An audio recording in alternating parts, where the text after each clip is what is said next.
नमस्कार साथियों, मैं हूं कमलेश कुमार सिंह। आप सबका मेरे YouTube channel educational and technical master में स्वागत है। साथियों, मैं अपने YouTube channel educational and technical master में एक से बढ़कर एक सरकारी नौकरी, जेन्युइन सरकारी नौकरी से संबंधित वीडियो तथा इसे तैयारी करने से संबंधित वीडियो को लेकर आता हूं।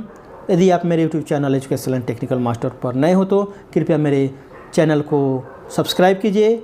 मेरे चैनल के प्लेलिस्ट में जाइए, वहाँ पर एक सरकारी नौकरी से संबंधित एक प्लेलिस्ट है, उस पर क्लिक करके आप एक से बढ़कर एक सरकारी नौकरी के बारे में जानकारी प्राप्त कर सकते हैं तथा आप अपने योग्यता के अनुसार वीडियो देखकर सरकारी नौकरी पा सकते हैं। साथियों, आज भी मैं एक सरकारी नौकरी के बारे में विस्तार से जानकारी लेकर आया हूं। मैं आपसे आग्रह करूंगा कि आप इस वीडियो को शुरू से अंत तक अवश्य देखिए। तो साथियों, बिना देर किए हुए चलिए इसे शुरू करते हैं। यह वैकेंसी निकली हुई है सीमा सुरक्षा बल अर्थात BSF बॉर्डर सिक्योरिटी फोर्स के द्वारा ग्रुप B में क्लास 2 का है। इंजीनियरिंग में निरीक्षक, उप निरीक्षक, कनिष्ठ अभियंता, उप निरीक्षक के 30 रिक्त पदों की भर्ती के लिए आवेदन पत्र आमंत्रित हुआ वर्ष 2022 में। यहाँ पद का नाम है निरीक्षक, उप निरीक्षक, कनिष्ठ अभियंता, उप निरीक्षक। या क्लास 2 का पद है, काफ़ी अच्छा पद है। कुल पदों की संख्या यहाँ पर 90 है। वेतनमान की शुरुआत होगी 35,400 से और बढ़कर हो जाएगी 1,42,400। इस वेतनमान का निर्धारण 7वें वेतन आयोग के लेवल 6 और लेवल 7 के अनुसार किया जाएगा। इसके अलावा आपको महंगाई भत्ता, transportation allowance, house rent, children allowance तथा अन्य भत्ताएँ जो आपको दिए जाने हैं यहाँ पर, मिलिट्री अलाउंस भी यहाँ पर मिल सकता है आपको, यह सब दिए जाएंगे। इस प्रकार आपको यहाँ पर काफ़ी बम्पर वेतन मिलने वाला है। शैक्षिक योग्यता, आवेदक को डिप्लोमा और स्नातक डिग्री इंजीनियरिंग में होनी चाहिए। आयु सीमा, आवेदक की अधिकतम आयु 30 वर्ष होनी चाहिए। कार्य करने का स्थान, चूँकि यह वैकेंसी पूरे भारतवर्ष के लिए निकली हुई है, यदि आपकी नियुक्ति इन पदों के लिए होती है तो आप पूरे भारतवर्ष में कहीं भी नौकरी कर सकते हैं। आवेदन शुल्क सामान्य, OBC EWS अर्थात इकोनॉमिकली वीकेंड सेक्शन, आर्थिक रूप से कमजोर वर्ग, इसका हिंदी होता है। आवेदकों के लिए आवेदन शुल्क के रूप में 200 रुपया, जबकि महिला, अनुसूचित जाति, अनुसूचित जनजाति, भूतपूर्व सैनिकों के लिए कोई भी आवेदन शुल्क यहाँ नहीं देना है, वो निःशुल्क भर सकते हैं। आवेदन कैसे करें? इच्छुक उम्मीदवार इसके वेबसाइट https://rectt.bsf.gov.in इस पर जाकर आप ऑनलाइन फॉर्म भर सकते हैं 25 अप्रैल से 6 जून 2022 तक। आपसे मैं आग्रह करूंगा कि आप इस वेबसाइट पर जाकर इसके बारे में विस्तार से अध्ययन कर लीजिए। शैक्षिक योग्यता तथा नियम एवं शर्तों को अच्छी तरह पढ़ लीजिए। अपने को संतुष्ट होने के बाद निश्चित रूप से इस पद के लिए आवेदन करिए। चयन की प्रक्रिया देख लेते हैं। चयन लिखित परीक्षा तथा के आधार पर होगा। यहाँ पर लिखित परीक्षा आपका होने वाला है चयन के लिए। इस नियुक्ति से संबंधित महत्वपूर्ण तिथियाँ इस प्रकार हैं। ऑनलाइन आवेदन करने की शुरुआत हो गई है 25 अप्रैल 2022 से। साथियों, आइए इस नौकरी के बारे में इसके आधिकारिक विज्ञापन से विस्तार में जानकारी प्राप्त कर लेते हैं। मैं आपसे आग्रह करूँगा कि आप इस वीडियो को अंत तक जरूर देखिए। देखिए, वैकेंसी निकली हुई है government of India, ministry of home affairs, directorate general border security force, यहाँ पर लिखा हुआ है, आप देख पा रहे हैं।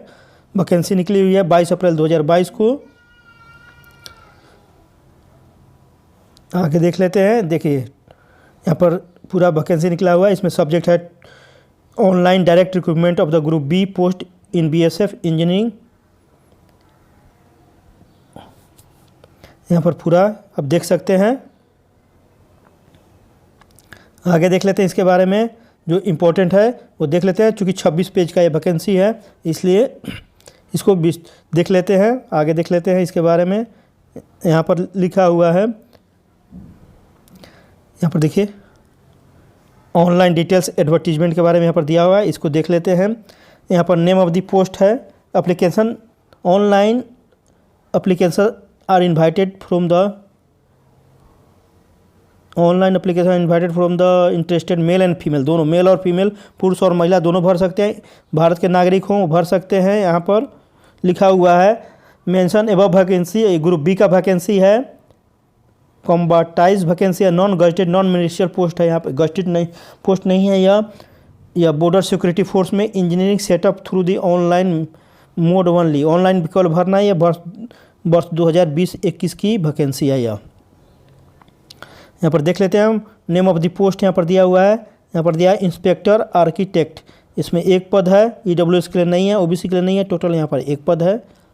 इसका वेतनमान वेतन आयोग के 7वें वेतन आयोग के अनुसार होगा, जिसमें बेसिक की शुरुआत 44,900 से होगी, जो बढ़कर 1,42,000 तक यहाँ पर हो जाएगा। यहाँ पर वेतनमान दिया हुआ है आपका, देख लीजिए।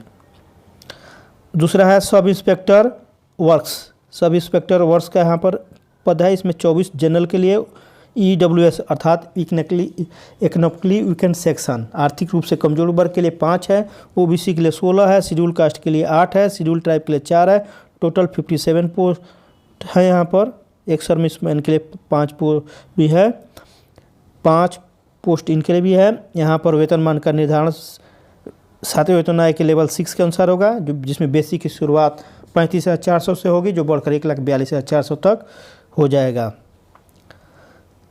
देख पा रहे हैं आप। इसी में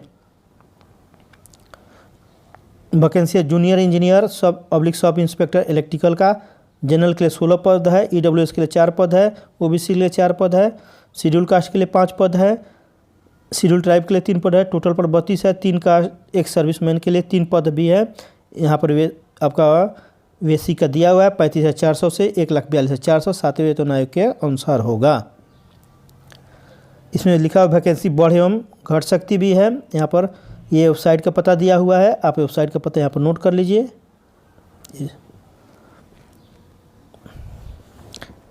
नेशनलिटी में देखते हैं, candidate must be Indian, India का होना चाहिए कैंडिडेट। आप किस वजह से डिसक्वालीफाई हो जाएंगे यहाँ पर दिया हुआ है, आप पढ़ लीजिए इसे विस्तार से। आगे देख लेते हैं, एज लिमिट देख लेते हैं, एलिजिबिलिटी कंडीशन देख लेते हैं, एज लिमिट देख लेते हैं। इंस्पेक्टर के लिए 30 वर्ष से कम उम्र होना चाहिए।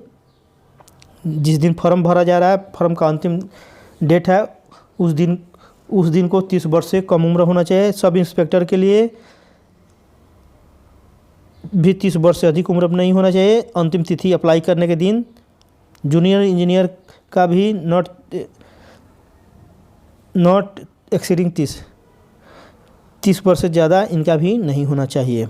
आगे देख लेते हैं, एज रिलैक्सेशन क्या है। शेड्यूल ट्राइब को 5 वर्ष का है, OBC को 3 वर्ष का, OBC को 3 वर्ष का है, एक सर्विसमैन को 3 वर्ष का है, एक सर्विसमैन जो OBC हैं उसको 6 वर्ष का है, एक शेड्यूल ट्राइब है उसको 8 वर्ष का है। तो इस प्रकार आप अपने कैटेगरी के अनुसार उच्चतम आयु में लाभ उठा सकते हैं, आप इसको देख लीजिए। एज लिमिट, एज के बारे में दिया हुआ है यहाँ पर। एजुकेशन क्वालिफिकेशन देख लेते हैं। इंस्पेक्टर आर्किटेक्ट के लिए डिग्री होना चाहिए आर्किटेक्ट में रिकॉग्नाइज्ड यूनिवर्सिटी से, और रजिस्टर्ड होना चाहिए council of architect under architect act 1972 के अनुसार इसमें आपका रजिस्ट्रेशन भी होना चाहिए। सब इंस्पेक्टर के लिए देख लेते हैं। सब इंस्पेक्टर वर्ष के लिए डिप्लोमा होना चाहिए सिविल इंजीनियरिंग में 3 साल का। जूनियर इंजीनियर देख लेते हैं। Junior engineer sub inspector electrical के लिए 3 साल का इलेक्ट्रिकल में डिप्लोमा होना चाहिए। फिजिकल स्टैंडर्ड यहाँ पर आपको देखा जाएगा। हाइट में 165 सेंटीमीटर होना चाहिए मेल के लिए, फीमेल के लिए 157 सेंटीमीटर होना चाहिए। चेस्ट होना चाहिए 81 सेंटीमीटर, जिसमें 5 सेंटीमीटर फुला होना चाहिए। महिला के लिए ज़रूरी नहीं है। वेट देख लीजिए 50 किलो वजन होना चाहिए महिला के लिए, पुरुष के लिए, जबकि महिलाओं के लिए 46 वर्ष से कम वजन नहीं होना चाहिए। ये देख लीजिए। हाइट में मेल के लिए 165 सेंटीमीटर, महिलाओं के लिए 157। चेस्ट ये सब इंस्पेक्टर के लिए है, ये सब इंस्पेक्टर के लिए है। यहाँ पर भी दिया हुआ है वेट के बारे में, ये भी देख सकते हैं आप। उसका मेडिकल स्टैंडर्ड दिया हुआ। आई के बारे में यहाँ दिया रहेगा। आई 6/6 होना चाहिए, अच्छी आई। खराब आई 6/9 से अधिक नहीं होना चाहिए। यहाँ पर दिया टैटू नहीं होना चाहिए। टैटू का लोकेशन दिया हुआ है यहाँ पर बॉडी में, ये दिया हुआ है टैटू के बारे में। अब देख लेते हैं एग्ज़ाम के बारे में। एग्ज़ाम इंपॉर्टेंट है यहाँ पर। एग्ज़ाम देख लेते हैं। एग्ज़ाम में पार्ट 1 में इंग्लिश होगा, जनरल इंग्लिश 10 क्वेश्चन हो गए, 10 मार्क्स का होगा। जनरल एक पार्ट बी में जनरल अवेयरनेस होगा अर्थात जीके रहेगा तथा करंट अफेयर्स रहेगा, 10 क्वेश्चन रहेंगे, 10 मार्क्स के रहेंगे। उसके बाद रीजनिंग रहेगा पार्ट सी में, 10 क्वेश्चन रहेंगे, 10 मार्क्स के रहेंगे। नेचुरल एप्टीट्यूड रहेगा, 10 क्वेश्चन रहेगा, 10 मार्क्स का रहेगा।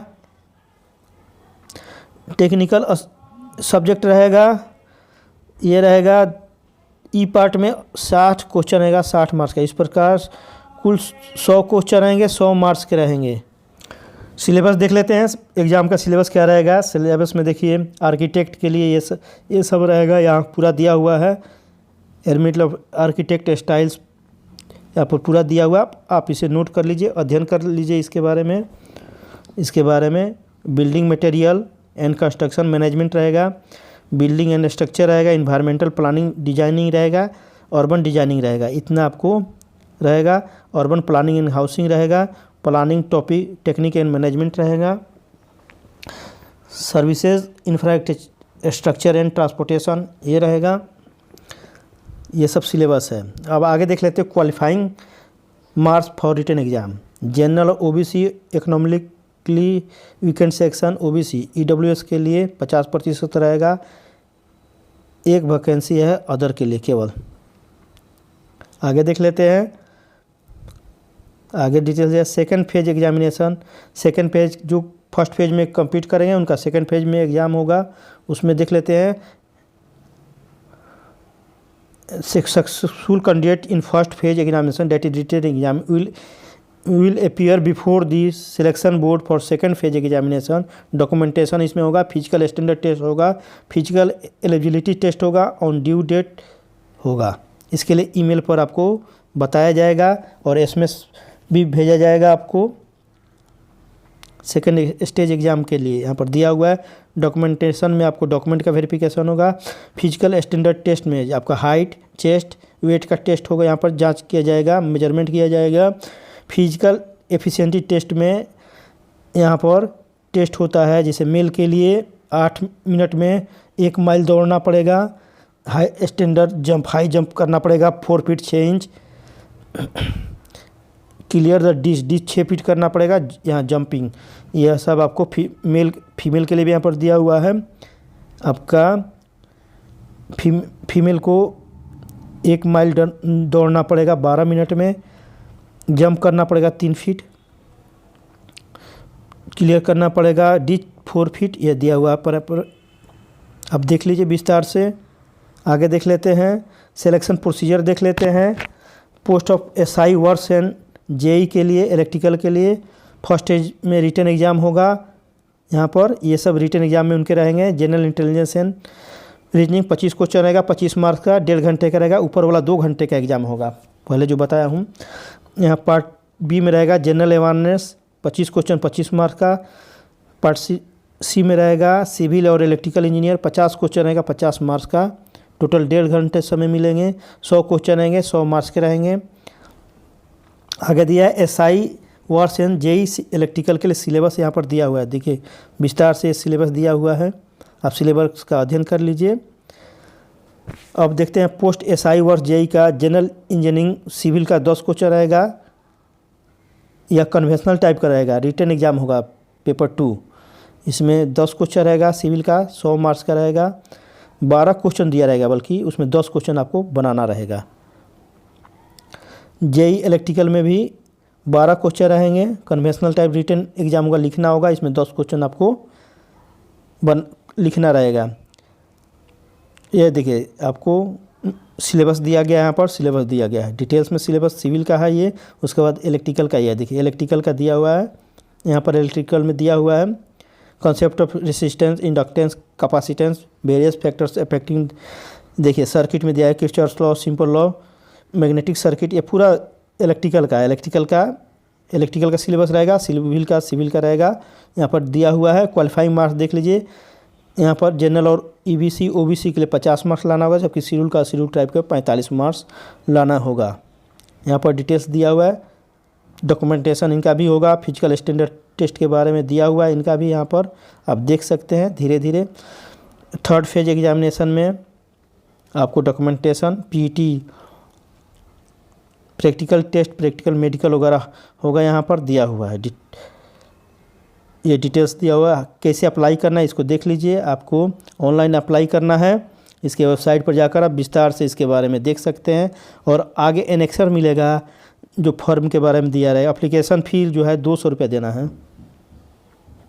नेट बैंकिंग द्वारा क्रेडिट कार्ड या nearest authorize common service centre पर भी आप दे सकते हैं। यहाँ पर रिक्रूटमेंट सेंटर देख लेते हैं। दिल्ली में यह है, यहाँ पर एड्रेस दिया हुआ है, दिल्ली का सेंटर है ये। सब इंस्पेक्टर का है, सब इंस्पेक्टर के लिए सेंटर है, इलेक्ट्रिकल और सिविल का, ये देख सकते हैं। सब आगे भी दिया हुआ है, ये सेंटर है, सब बेंगलुरु सेंटर है। आप देख सकते हैं, डिटेल्स दिया गया है।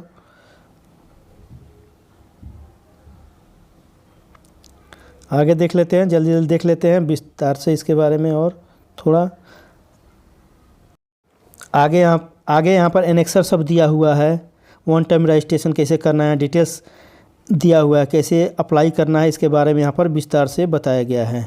आप इसे धीरे धीरे वेबसाइट पर जाकर आप अध्ययन कर लीजिए, पढ़ लीजिए इसके बारे में। ये देखिए, form for schedule caste certificate के लिए, शेड्यूल ट्राइब के लिए ये फॉर्म है, एनेक्सर बी में दिया हुआ है। इसको देख सकते हैं आप, डिटेल्स दिया हुआ है। ये देखिए, एनेक्सर B1 में दिया है income and asset certificate EWS category के लिए, इकोनॉमिकली वीकर सेक्शन के लिए यह दिया हुआ है। यह फॉर्मेट है, इस पर आपको प्रिंट कराकर इस पर बनवाना पड़ेगा आपको।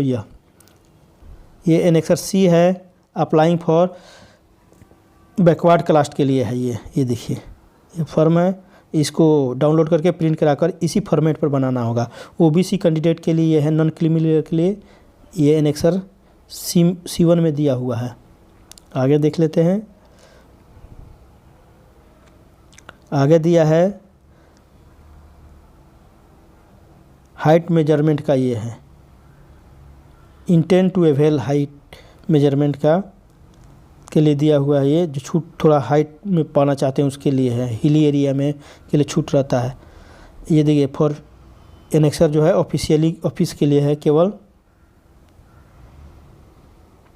रिव्यू मेडिकल आप रिव्यू कराना चाहते हैं मेडिकल एग्जामिनेशन को, तो उसके लिए, अगर कोई अनफिट हो गया है उसके लिए ये है। आप रिव्यू कराना चाहते हैं मेडिकल को, तो उसके लिए एप्लीकेशन फॉर्म ये दिया हुआ है। तो साथियों, यह 26 पेज का विज्ञापन है। मुझे आशा है कि आपको ये वीडियो काफ़ी पसंद आया होगा। यदि वीडियो पसंद आया हो तो अपने दोस्तों, बेरोजगार साथी, बेरोजगार संबंधियों में अवश्य शेयर कीजिए। मेरे वीडियो को लाइक और मेरे वीडियो पर कमेंट भी करिए। साथियों, यदि आप चाहते हैं कि आपके बेरोजगार दोस्त, बेरोजगार साथी और संबंधी भी इस तरह की सरकारी नौकरी पाए, तो उन्हें भी मेरे YouTube channel educational and technical master को सब्सक्राइब करने के लिए कहिए, ताकि वे भी इस तरह के वीडियो को देखकर इस कोरोना काल में अच्छी से अच्छी सरकारी नौकरी अपने योग्यता के अनुसार पा सकें। साथियों, आप मेरे यूट्यूब चैनल को सब्सक्राइब करके मेरा सहयोग कीजिए, मुझे भी आगे बढ़ाइए। मैं भी आपके लिए एक से एक बढ़कर सरकारी नौकरी से संबंधित वीडियो बनाऊंगा तथा इसे तैयारी करने से संबंधित भी वीडियो बनाकर आप सबको सहायता करता रहूंगा, तथा आप सबको भी मैं आपके सफलता के द्वार तक अवश्य पहुंचाऊंगा। साथियों, आपने मेरे इतने लंबे वीडियो को शुरू से अंत तक देखा, इसके लिए मैं आप सबका शुक्रगुजार तथा कृतज्ञता व्यक्त करता हूं, तथा आप सबको तहे दिल से धन्यवाद भी देता हूं। साथियों, आपने इतना कीमती समय निकालकर मेरे इतने लंबे वीडियो को शुरू से अंत तक देखा, इसके लिए मैं आप सबको धन्यवाद भी देता हूं। साथियों, फिर मिलते हैं एक नए वीडियो के साथ। तब तक के लिए जय हिंद, जय भारत।